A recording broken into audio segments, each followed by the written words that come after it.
لا نبي بعده اللهم صل على سيدنا محمد وعلى آله وصحبه ومن والاه أما بعد.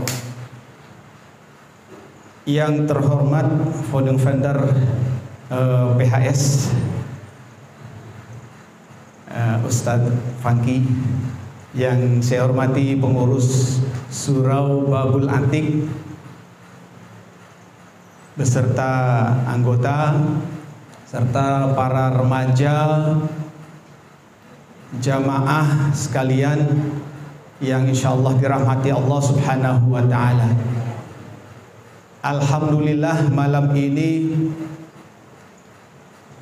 malam yang sangat berbahagia ya. Setelah 1 tahun lebih ya, saya teringat waktu itu diminta untuk kesediaan untuk mengisi PHS di Masjid Nurul Salam, kalau tak salah 11 Juli 2021 ya. Tapi Allah belum memberikan hidayah kepada kita semua sehingga tak dapat bertemu, karena kebetulan waktu itu COVID-19 sedang begitu gencar-gencarnya melanda kebetulan di Kebenyur sana ya, di mana ada beberapa anggota TNI Angkatan Laut yang positif sehingga dibatalkan. Dan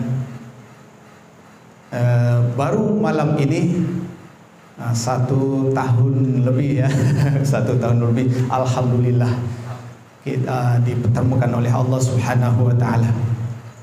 Salawat beriringi salam kita sampaikan, kita sanjungkan pada junjungan alam Nabi besar Muhammad sallallahu alaihi wasallam. Allahumma salli ala sayyidina Muhammad wa ala ali sayyidina Muhammad. Hadirin hadirat rahimakumullah, pada malam hari ini saya ingin mencoba menyampaikan sesuai dengan tema yang waktu itu ya. Jadi sekitar tanggal 9 November yang lalu, ketua menghubungi saya, diminta untuk kesediaannya mengisi di Babul Antik. Jadi diminta kira-kira apa temanya. Kebetulan saya waktu itu ada acara di rumah sehingga tak begitu konsen untuk memilih tema. Ditanya lagi, sudah ada belum temanya? Belum ada, saya bilang. Kalau memang boleh tema yang kemarin aja lah. Tema yang mana? Ya, hijrah itu mudah tapi susah. Jadi gitu ya. Di akhirnya ada gitu. Ya. Jadi barangkali Bapak Ibu sekalian sudah tak heran, sudah seringkali mendengar kata-kata hijrah, termasuk ini komunitas anak-anak muda yang luar biasa ya. Komunitas pemuda hijrah awalnya singkap ya, singkap, tetapi setelah itu meluas, semakin tahun semakin dewasa menjadi selingga. Alhamdulillah, mudah-mudahan tahun yang akan datang bukan hanya selingga tetapi se-Kepri. Mudah-mudahan ya, karena di Kepri belum ada. Ya, selingga, se-Kepri, kemudian akan menginjak lagi tingkat nasional se-Indonesia. Mudah-mudahan Allah kabulkan. Amin ya rabbal alamin. Hadirin hadirat rahimakumullah, barangkali tak heran hijrah itu apa sih? Ini dari kata, asalnya dari kata hajar. Ini dari bahasa Arab. Hajaro yuhajiru, muhajir. Ya, kita sering mengenal ada istilah kaum muhajirin gitu ya. Hijrah itu artinya secara bahasa itu berpindah. Pindah dari satu tempat ke tempat yang lain.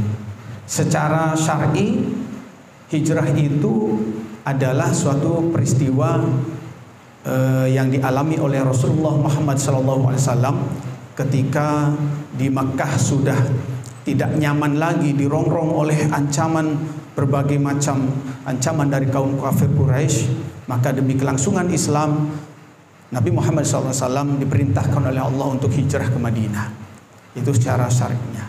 Tapi belakangan ini berkembang bahwa hijrah itu berpindah dari satu tempat yang tidak baik menjadi tempat yang baik, berpindah dari tempat yang baik ke tempat yang lebih baik, berpindah dari tempat yang lebih baik ke tempat yang lebih baik, berpindah dari tempat yang lebih pada tempat yang lebih baik.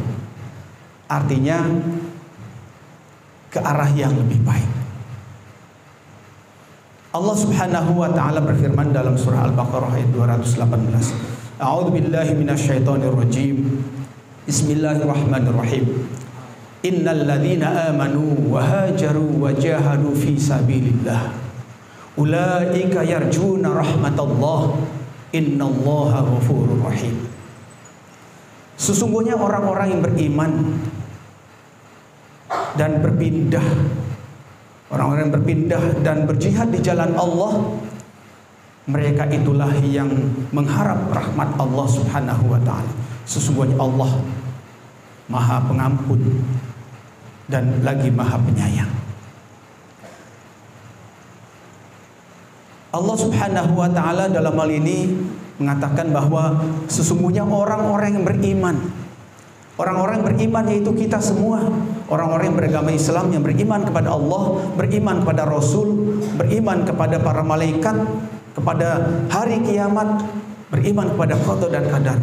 Mereka itulah adalah orang-orang yang berpindah, orang-orang yang pindah dari hal-hal yang tak baik menjadi yang lebih baik, dari yang lebih baik menjadi lebih baik. Dan orang-orang yang berjihad di jalan Allah, mereka itu mengharap rahmat Allah, mengharap kasih sayang dari Allah Subhanahu wa taala. Sesungguhnya Allah adalah Maha Pengampun lagi Maha Penyayang. Maka itu syukur alhamdulillah di Kecamatan Singkep, khususnya Kabupaten Lingga umumnya, sudah ada komunitas pemuda di mana mereka berusaha sekuat tenaga untuk berjuang ke arah yang lebih baik. Mudah-mudahan ini juga bisa ditularkan kepada jamaah di mana tempat mereka berdakwah. Mudah-mudahan ini dengan kita senantiasa berharap pada rahmat Allah Subhanahu wa taala, mudah-mudahan kita akan mendapatkan rahmatnya yang menjadikan penyebab kita masuk dalam surganya. Kenapa dikatakan bahwa hijrah itu mudah? Memang mudah. Masuk agama Islam itu mudah. Kata Rasulullah, yassiru wala tu'asiru, mudahkan dan jangan persulit. Itu. Mudahkan, jangan persulit. Apabila ada orang yang ingin masuk Islam, jangan dipersulit. Artinya apa? Jangan kemudian diberikan ujangan-ujangan yang menjadikan dia merasa minder. Bahwa untuk masuk Islam itu harus hafal bacaan-bacaan sholat, nanti melaksanakan sholat 5 waktu, bacaannya ini dan lain sebagainya. Ketika sudah masuk Islam nanti harus melaksanakan puasa selama 1 bulan lamanya. Bagi mereka yang tak terbiasa akan merasa sulit. Maka kata Rasulullah, mudahkan, jangan bersulit. Nah, maka ketika suatu saat ada seorang Yahudi yang ingin masuk agama Islam, kemudian ya seorang yang ahli maksiat, yang suka minum minuman keras, suka berzina, ketika ingin masuk Islam kemudian dibimbing oleh Rasulullah untuk masuk Islam. Nah, ketika sudah masuk Islam, lalu apa yang harus dilakukannya? Ya, Rasul tidak menyuruh dia sholat 5 waktu, kemudian puasa dan lain sebagainya. Cukup hanya satu saja. Apa kata Rasul? Jujur. Itu aja satu, jujur. Nah, ternyata dengan jujur ini bisa membuatnya dia baik. Itu. Maka barangkali untuk saat ini ketika ada orang yang ingin masuk agama Islam, jangan kita persulit dengan amalan-amalannya. Ya, ketika dia belum dapat mengucapkan, membacakan bacaan-bacaan sholat, belum mengetahui syarat rukunnya, suruhlah dia untuk ikuti saja, ikuti gerakannya, ya, ikuti gerakannya, terus dengan sambil belajar dan sebagainya. Itulah makanya kenapa hijrah itu mudah, ya mudah, tanpa membutuhkan biaya. Ketika kita ingin Sholat tak perlu biaya. Kita berwudu cukup dengan berpakaian yang bersih, suci, tidak harus berpakaian yang mahal. Yang penting menutup aurat dan suci. Tidak harus pakaian yang berjuta-juta harganya. Kemudian demikian juga kita ketika ingin sedekah. Tidak harus jumlahnya besar, tapi seikhlasnya. Kalaupun kita tak mampu untuk sedekah, kata Rasulullah, senyumnya aja itu adalah sedekah. Kita senyum dengan orang, sedekah. Nah, asal jangan senyum sendiri. Kalau senyum sendiri tak ada orang senyum, nanti apa kata orang kan? Ya. Nah, bertemu dengan saudara, ya, dengan orang senyum, itu juga sudah sedekah. Jangan bertemu manyun. Ya. Jadi tidak memerlukan modal yang besar agar kita bisa beribadah kepada Allah Subhanahu wa taala, agar kita bisa menuju ke arah yang lebih baik. Tapi kenapa dikatakan tapi susah? Ya, mudah tapi susah. Yang susah itu apanya? Yang susah itu adalah istiqomahnya. Agar tetap kita menjaga iman kita. Ini yang susah. Karena apa? Karena godaan setan selalu ada dimanapun kita berada. Maka itu kita harus mempunyai bekal. Kita harus mempunyai bekal agar kita bisa istiqomah di jalan Allah Subhanahu wa taala. Setidaknya ada 5 hal yang barangkali bisa dijadikan sebagai tips agar kita tetap istiqomah di jalan Allah Subhanahu wa taala. Yang pertama yaitu niat yang bulat. Ya, niat yang bulat. Apabila kita ingin berjuang di jalan Allah, kita ingin hijrah ke arah yang lebih baik, maka niatkan dengan bulat. Jangan niat karena apa-apa, tapi niat karena Allah Subhanahu wa taala. Kita niatkan bulat bahwa kita akan terus di jalan Allah Subhanahu wa taala. Kita harus ingat terus pada Allah. Ya, pertama itu adalah niat. Kenapa? Innamal a'malu binniyat. Karena sesungguhnya perbuatan itu, amal itu tergantung kepada niatnya. Pada niat. Maka niatkan, kita bulatkan niat kita. Karena Allah Ta'ala kita berjuang di jalan Allah. Kemudian yang kedua, tips yang kedua, yaitu tinggal di lingkungan yang sesuai, di lingkungan yang tepat. Kita harus bergaul dengan orang-orang yang baik.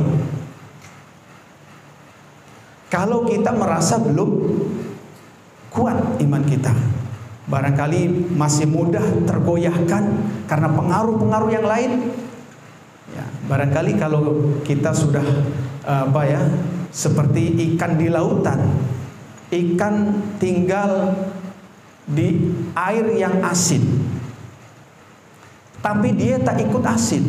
Malahan ketika kita akan goreng ikan tersebut harus dicampur dengan garam.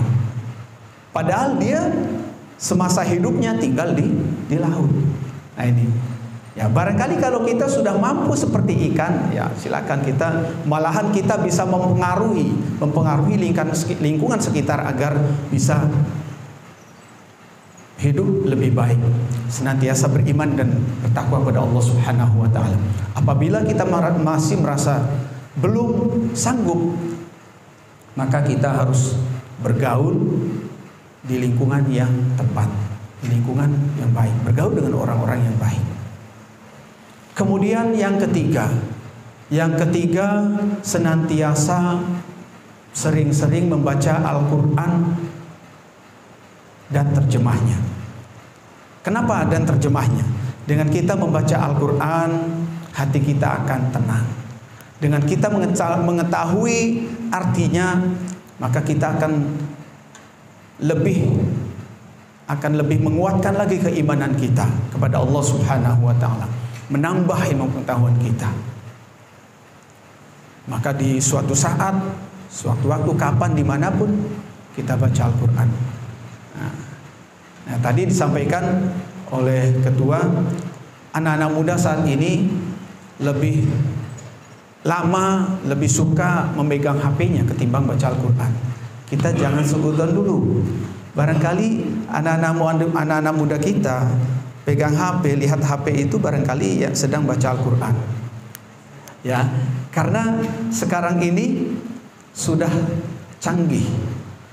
Ya, baca Al-Quran tidak harus bawa Al-Quran yang besar, yang kita harus punya wudu, harus suci. Ya, sekarang ini dengan HP ya kita bisa membaca Al-Quran, membaca kitab-kitab yang lainnya. Ya, mudah-mudahan anak-anak muda kita lihat HP ini karena sedang membaca Al-Quran. Amin. Ya, mudah-mudahan. Barangkali di sana lah, kalau di dapur ini alhamdulillah insyaallah ya, di dapur ini tak ada ya. Ya, barangkali di luaran sana, di Jakarta, di Bandung ya, anak-anak mudanya pegang HP itu main game dan sebagainya. Kalau di dapur tidak. Ya, mereka membaca Al-Quran. Ya, mudah-mudahan. Ya. Kemudian yang keempat ya. Yang keempat, sering-sering dan selalu mendatangi majelis ilmu. Ya, mendatangi majelis ilmu ya seperti saat ini. Kemudian sehari-hari anak-anak kita pergi ke sekolah menuntut ilmu, ini mendatangi majelis ilmu. Ya. Nah, mudah-mudahan dengan kita senantiasa mendatangi majelis-majelis ilmu akan menambah ilmu pengetahuan kita, menambah keimanan kita kepada Allah Subhanahu wa taala. Kemudian yang kelima, selalu ingat kepada Allah, berzikir kepada Allah Subhanahu wa taala. Suatu saat, kapanpun, dimanapun, kita selalu ingat kepada Allah Subhanahu wa ta'ala, bahwa Allah dimanapun kita berada, Allah melihat kita.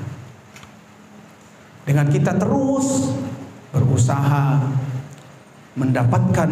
untuk mendapatkan rahmat Allah, kasih sayang Allah. Mudah-mudahan ya, kita jangan berputus asa, namun juga kita jangan terlalu pede.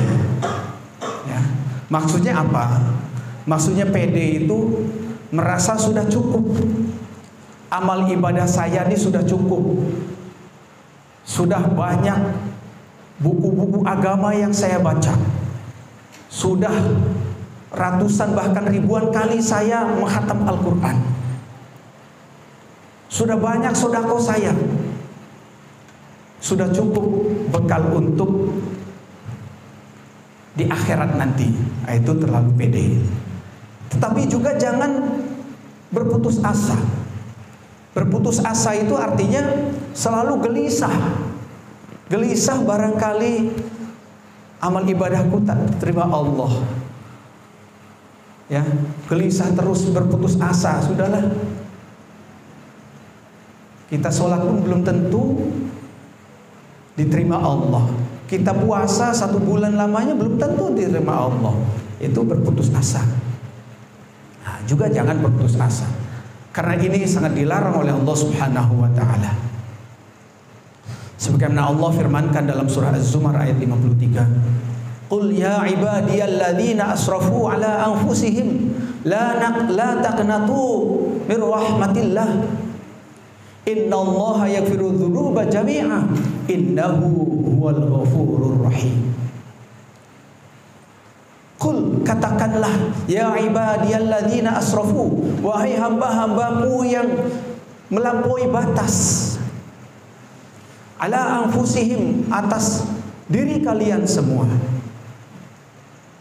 La taqnatu mir rahmatillah, janganlah kalian berputus asa dari rahmat Allah. Innahu yaghfiru dzunuba jami'a, sesungguhnya Allah mengampuni dosa semuanya. Innahu huwal ghafurur rahim, sesungguhnya Dia Maha penerima taubat dan Maha penyayang. Jadi Allah melarang kita berputus asa dari rahmat Allah. Juga jangan terlalu pede kita sudah merasa cukup amal ibadah kita. Tetapi kita diperintahkan oleh Allah untuk terus berharap, terus beribadah, mengabdi kepadanya. Barangkali dengan ibadah kita ini akan mendapatkan rahmatnya.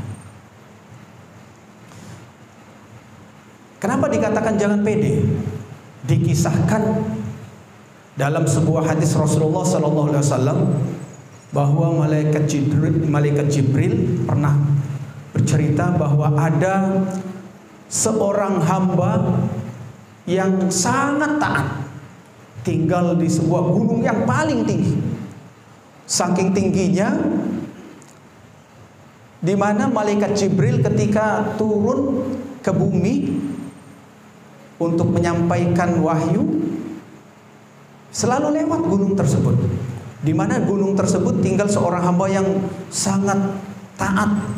Di sana serba berkecukupan, ada kebun, ada mata air yang cukup, sehingga untuk memenuhi kebutuhannya sehari-hari dia tidak perlu harus turun gunung pergi ke pasar. Cukup dia tinggal di gunung tersebut, terpenuhi segala kebutuhannya. Maka dengan demikian begitu khusyuknya dia beribadah. Sehari-harinya dia selalu beribadah kepada Allah, tidak pernah melakukan dosa. Dan satu doa yang dia minta kepada Allah Subhanahu wa taala, apa doanya?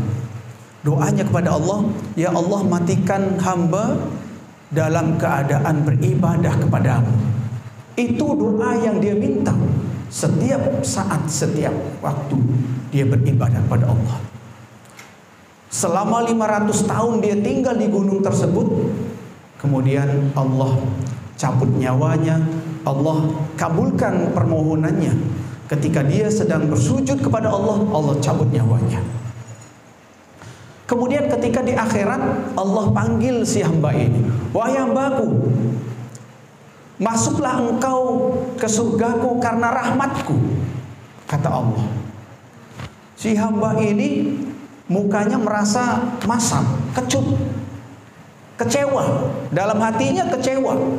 Kenapa? Aku masuk surga karena rahmat Allah, bukan karena amal ibadahku. Dalam hati dia. Kenapa? Dia dalam semasa hidupnya selama 500 tahun dia selalu beribadah kepada Allah, tak pernah berbuat dosa. Tapi masuk dalam surga karena rahmat Allah, bukan karena amal ibadahnya. Allah Maha mengetahui walaupun tergedak di dalam hati. Maka Allah panggil malaikat. Wahai malaikat, ambil timbangan. Ya, ambil timbangan. Timbanglah amal ibadah hambaku ini dengan rahmatku, lebih berat mana? Maka ditimbanglah amal ibadah si hamba ini dengan, ya, dibandingkan dengan rahmat Allah. Ternyata rahmat Allah lebih berat ketimbang amal ibadah dia. Rahmat Allah berupa mata, bisa melihat, bisa untuk membaca Al-Quran. Itu baru mata, belum lagi rahmat Allah, kasih sayang Allah dari kedua tangan, kedua kaki. Begitu lengkapnya Allah anugerahkan kepada kita. Kedua tangan dengan dua siku. Kita bayangkan ketika tangan kita tak bersiku, Pak. Bagaimana kita nak makan? Macam mana kalau kaki kita tidak dilengkapi dengan lutut, siku? Mau buang air sih payah kan? Ya. Begitu banyaknya rahmat Allah. Maka kata Allah, wahai malaikat Malik, masukkan dia ke dalam neraka, karena ibadahnya lebih sedikit ketimbang rahmatku. Maka barulah tersadar si hamba ini. Kemudian dia memohon ampun kepada Allah Subhanahu wa taala atas kekhilafannya. Kemudian Allah tanya kembali, kamu masuk ke dalam surgaku karena amal ibadahmu atau karena rahmatku? Kemudian dia jawab, karena rahmatmu ya Allah. Maka masuklah dia ke dalam surganya. Bapak Ibu rahimakumullah, itu salah satu contoh cerita yang barangkali bisa kita ambil pelajaran untuk kita, agar kita senantiasa berusaha terus di jalan Allah dengan tidak merasa puas, karena sudah banyak yang amal ibadah yang telah kita lakukan. Ada satu cerita lagi dalam kitab Nasaihul Ibad karangan Syekh Nawawi Al-Bantani. Dikatakan bahwa Imam Al-Ghazali ketika di akhirat dihadapkan kepada Allah Subhanahu wa ta'ala, kemudian ditanya oleh Allah, "Wahai Ghazali, apa yang membuatmu aku masukkan dalam surgaku?" Imam Al-Ghazali menjawab, karena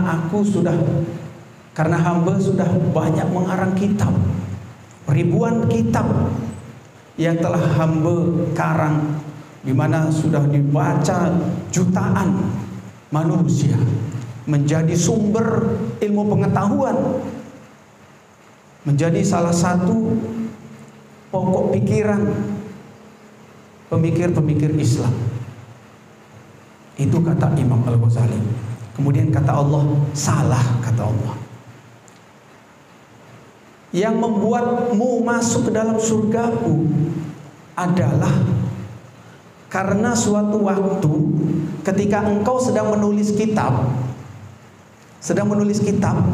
menggunakan tinta, tintanya bukan seperti pena Fater atau pena Signo, pena yang merek-merek sekarang.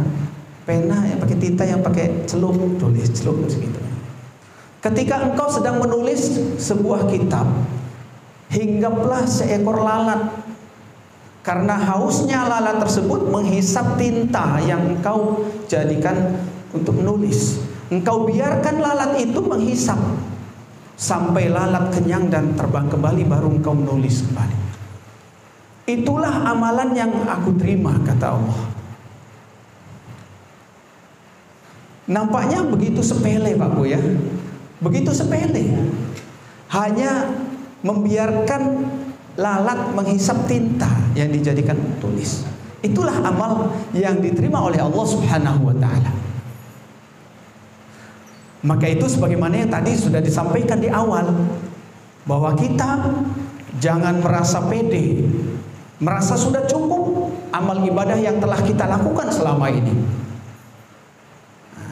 sehingga merasa sangat pantas untuk masuk ke dalam surga Allah Subhanahu wa ta'ala. Padahal ibadah-ibadah kita, amalan-amalan kita belum tentu diterima Allah Subhanahu wa ta'ala. Tetapi kita juga jangan berputus asa. Jangan kita harus beramal itu, kita harus sedekah, harus jutaan, harus ratusan ribu. Belum tentu, Pak. Barangkali yang Allah terima itu ketika kita bersedekah sebesar 1.000 rupiah, tapi betul-betul ikhlas karena Allah. Sebenarnya uang 1.000 ini sangat dibutuhkan, tetapi kita ikhlas karena Allah, kita sumbangkan, kita sedekahkan, kita infakkan di jalan Allah Subhanahu wa ta'ala. Barangkali ini akan lebih diterima Allah Subhanahu wa ta'ala ketimbang orang yang menyumbang ratusan juta, tetapi dengan niat agar dipuji oleh orang, agar dianggap seorang dermawan.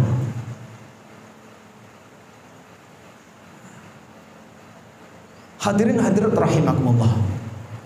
Untuk itu Allah Subhanahu wa ta'ala senantiasa mengajarkan, yang memerintahkan kita untuk tidak berputus asa, agar terus berusaha untuk mendapatkan rahmat Allah Subhanahu wa ta'ala.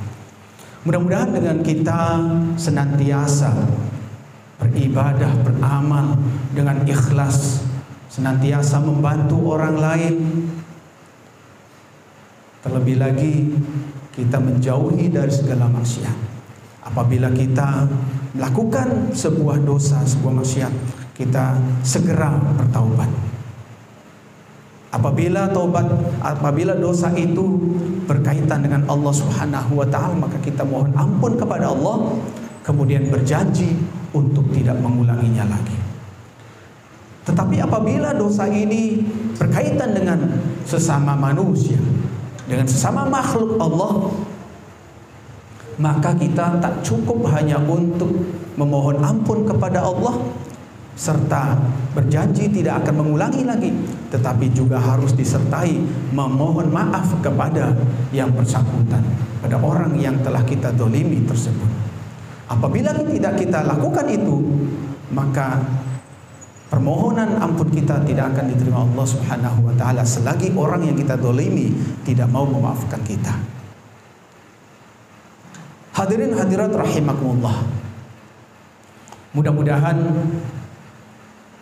tausiah yang singkat ini menjadikan kita lebih mendekatkan diri kepada Allah Subhanahu wa taala, dan khususnya kepada diri saya sendiri sebagai cerminan agar saya senantiasa berjalan tetap istiqomah di jalan Allah Subhanahu wa taala.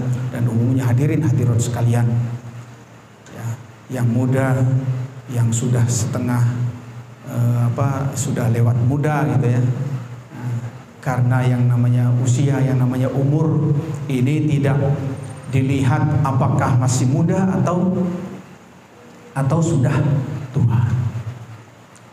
Allah Subhanahu wa taala mencabut usia kita tidak pandang usia, sebagaimana buah kelapa yang jatuh ke tanah tidak mesti harus tua dia jatuh.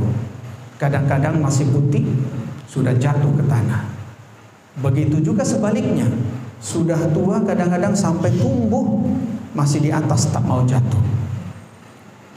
Karena itu semua adalah rahasia Allah Subhanahu wa taala. Itu kita harus senantiasa, dimanapun, kapanpun, kita harus ingat pada Allah Subhanahu wa taala, senantiasa beribadah kepadanya, beramal solih, dan saling menasihati dalam hal kebaikan dan dalam hal kesabaran. A'udzubillahi minasyaitonirrajim. Bismillahirrahmanirrahim. Wal 'asri innal insana lafi khusrin illa alladziina aamanu wa 'amilus solihati wa tawashaw bil haqqi wa tawashaw bis sabr. Demi masa, sesungguhnya manusia itu dalam kerugian. Semua manusia itu dalam kerugian, kecuali orang-orang yang beriman dan beramal soleh, dan orang-orang yang saling menasihati dalam hal kebaikan dan dalam hal kesabaran.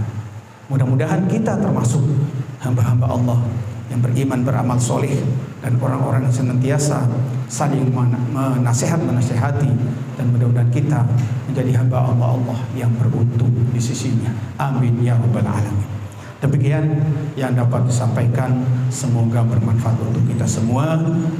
Kurang lebih maaf, yang benar ini semata-mata datangnya dari Allah Subhanahu wa taala.